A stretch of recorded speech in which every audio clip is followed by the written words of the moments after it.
Hi guys, मेरा नाम है अशोक पांडे और आप देख रहे हैं सिविट क्रिएशन।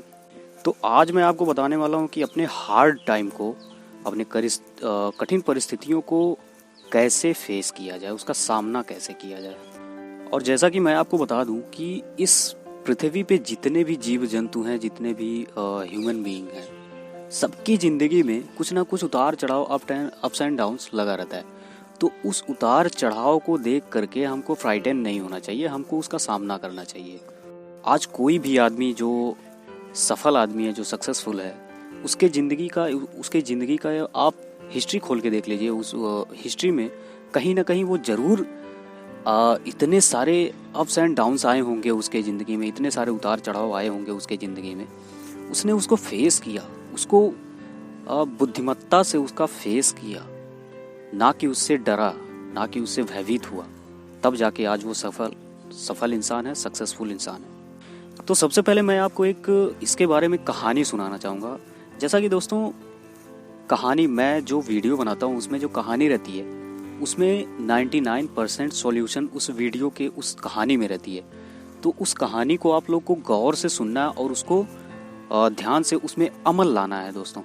क्योंकि उस कहानी में, जैसा कि मैंने बोला कि 99% सॉल्यूशन उस कहानी में होता है, तो आपको उस कहानी को ध्यान से सुनना है दोस्तों। तो चलिए आप लोगों को एक कहानी पहले सुनाते हैं। दोस्तों, बहुत समय पहले की बात है। एक मूर्तिकार रहता है और वह जंगल से जा रहा होता है। जाते जाते उसको जंगल में एक पत्थर दिखाई दिया। तो जब उसने पत्थर को देखा तो वो सोचा कि क्यों ना इसका एक मूर्ति बनाया जाए। तो दोस्तों, मूर्तिकारों का काम होता है मूर्ति बनाना, इसलिए वो अपने साथ में जितने भी औजार होते हैं वो साथ में लेके चलते हैं दोस्तों। तो वो भी अपना औजार साथ में लेके जा रहा था। तो अपना औजार उतारा, अपना झोला जो उसमें झोले में जो रखा हुआ था उसका औजार, उस औजार को जैसे ही निकालने वाला था, तैसे ही पत्थर से एक आवाज़ आया कि रुको, मुझे मत मारो प्लीज़, मुझे मत काटो, मेरा मूर्ति मत बनाओ। वह मूर्तिकार बहुत बुद्धिमान था, इसलिए उसने पत्थर की आवाज़ को सुन के उसको छोड़ दिया, उसको जाने दिया, उसका मूर्ति नहीं बनाया। फिर आगे बढ़ता चला गया। फिर उसको एक पत्थर दिखाई दिया। फिर उस पत्थर को देख के उसने सोचा कि क्यों ना इसका एक मूर्ति बनाया जाए। तो उस पत्थर को देखा और उसके सामने खड़ा हो गया और अपना जो झोला था, उसको झोला को उतारा, झोले में से अपना औजार निकालने लगा। अब इस बार क्या था कि उस पत्थर ने इसको कोई जवाब नहीं दिया। उस पत्थर ने इसको कुछ नहीं बोला कि मुझे मत काटो, मुझे मेरा मूर्ति मत बनाओ। उस पत्थर ने कुछ नहीं बोला और इसने उस पत्थर को काट के मूर्ति बना दिया। अब मूर्ति बनाने के बाद उसने सोचा कि ठीक है, अब तो मूर्ति बन गया, अब इसको बाद में लेके चलते हैं। तो उसने अपने गांव की तरफ बढ़ गया और वो मूर्ति को वहीं पे छोड़ दिया। अब गांव में जैसे ही एंटर किया, तैसे ही कुछ लोग खड़े थे। उन्होंने बोला कि मंदिर में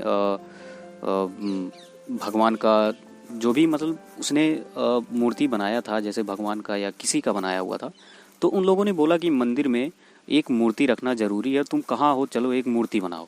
तो उसने बोला कि मूर्ति तो मैंने एक बना दिया है, अब मेरे को मूर्ति बनाने का कोई ज़रूरत नहीं है। तो मूर्ति लाया, जो मूर्ति उसने जंगल में बनाया हुआ था, उस मूर्ति को ये मंदिर में लाया और मंदिर में उसकी स्थापना की।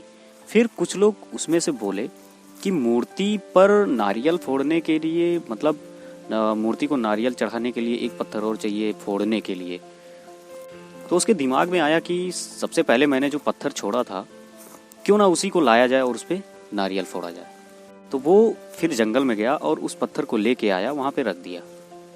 फिर दिन बीतते गए, श्रद्धालु लोग आते थे, उस पत्थर पे नारियल फोड़ते थे और दूसरा जो पत्थर जिसका मूर्ति बनाया हुआ था उसको सब लोग चढ़ाते थे, उसका पूजा करते थे। फिर ऐसे दिन बीतता चला गया। फिर जिस पत्थर पे नारियल लोग फोड़ते थे, उस पत्थर ने मूर्ति वाले पत्थर से सवाल किया कि तुम्हारा तो बहुत आराम है भाई, तुम तो पूजा पाठ तुम्हारा हो रहा है, तुम सब तुम्हारी पूजा कर रहे हैं, और मेरा देखो, मेरे ऊपर तो सब लोग नारियल फोड़ रहे हैं। तो उस मूर्ति वाले पत्थर ने जवाब दिया कि भाई देखो, अगर पहली बार ये मूर्तिकार जब जंगल में गया, अगर तुम पहली बार मूर्ति बनने के लिए अगर तुम राजी हो गए होते, अगर कटने पीटने के लिए राजी हो गए होते, छीनी हथौड़ी खाने के लिए राजी हो गए होते, तो आज मेरा मूर्ति नहीं बनता, आज तुम मूर्ति बन गए होते और मेरे ऊपर नारियल फोड़ा जाता।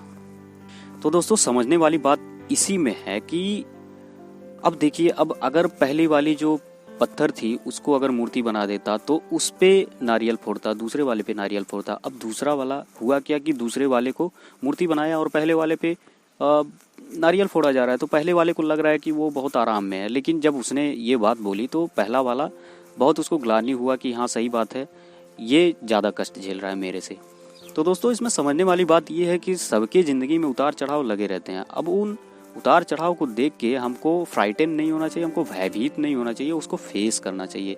अपने माइंड में हमेशा पॉजिटिव थिंकिंग रखिएगा, तो उस जो हार्ड टाइम आपकी ज़िंदगी में चल रहा है, जो आपके जो कठिन परिस्थिति चल रही है, उसको आप फेस कर सकेंगे।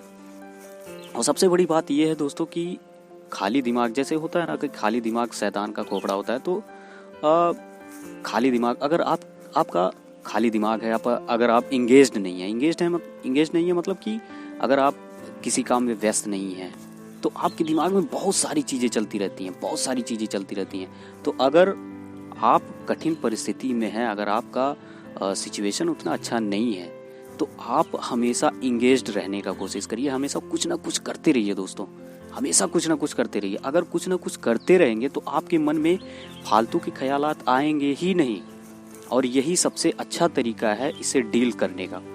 अपनी कठिन परिस्थिति, अपने हार्ड टाइम से डील करने का सबसे अच्छा तरीका है कि हमेशा इंगेज्ड रहना चाहिए, हमेशा कुछ ना कुछ करते रहना चाहिए। अब देखिए, अगर आप कुछ नहीं करेंगे तो आपके मन में बहुत सारे भावनाएं आती रहेंगी कि ऐसा हो रहा है, ये हो रहा है, वो हो रहा है। और देखिए, जो हमेशा इंगेज्ड रहता है उसके मन में बहुत कम ये सब आते हैं। और परिस्थिति तो ऐसी होती ही है, उतार चढ़ाव सबकी ज़िंदगी में लगा रहता है। ऐसा नहीं है कि आप टेंशन में पड़ जाएंगे। आप अगर सोच रहे हैं कि मेरी ज़िंदगी कैसे बीतेगी, क्या होगा, कैसे होगा, ये सब सोच के आपकी ज़िंदगी अच्छी नहीं होने वाली है दोस्तों। ज़िंदगी का उतार चढ़ाव लगा हुआ है। अगर देखिए, बिना रात का दिन नहीं होता, बिना अंधेरे का उजाला नहीं होता है। बस अपने परिस्थिति को किनारे रखते हुए अपने कर्म को करते जाइए और एक दिन आपको उसका फल जरूर मिलेगा। बस ये फॉर्मूला अपने दिमाग में बना लीजिए कि हमेशा इंगेज्ड रहने का कोशिश करिए, हमेशा कुछ ना कुछ करते रहिए, तो आपके मन में फालतू के ख्यालात आएंगे ही नहीं। और ये मैं कहाँ से बता रहा हूँ, मैं एक बुक पढ़ता हूँ, नॉवेल पढ़ता हूँ। उस नॉवेल में बहुत सारी चीज़ें लिखी हुई हैं कि कैसे डील किया जाए, कैसे क्या किया जाए, सब कुछ वहाँ से ही मैं बता रहा हूँ। तो दोस्तों, अपनी कठिन परिस्थिति, अपने हार्ड टाइम को फेस करने के लिए सबसे ईजी तरीका है, सबसे सरल तरीका है कि हमेशा इंगेज्ड रहिए। और आपको सोचने से आपका कुछ हल नहीं हो जाएगा, इसलिए सोचने पे मजबूर मत होइए और अपने काम को करते रहिए। इन सबको अगर बगल में रख के अपने काम को करते रहिए। निश्चित ही अगर आप सच्ची लगन से अपने काम को कर रहे हैं तो निश्चित ही आपको सफलता मिलेगी। दोस्तों, आशा करते हैं कि इस वीडियो से आपको बहुत कुछ सीखने को मिला होगा।